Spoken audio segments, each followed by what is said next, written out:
näiteks söönud juba kohvikus kooki ja kirikuõpetaja juurest vahvleid. Aga ma söön suurima heameelega ka maali valmistatud lõhnad. Sa andsid mulle unerohtu. Jah, Miks? no eks tuu pärast, et te oli eile nii väsinu ja murre. Te pole silma kõrralid, see tiite une saanudki. Aga nüüd magasite nii kui sündinu lats.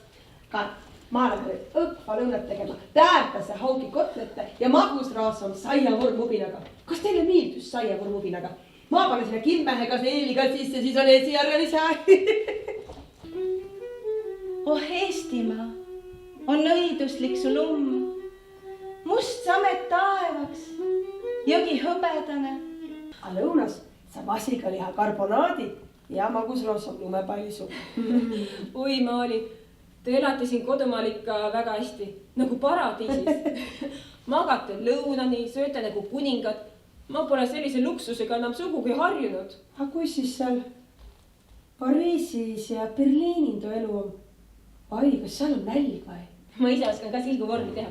Ehkki Euroopas ei ole see enamasti võimalik. No seal ei ole neid õigeid Eesti rälvi. Aga siin on kullake, täna vist isu ei ole. Üldse mitte. Tänan Maali, teinekord söön.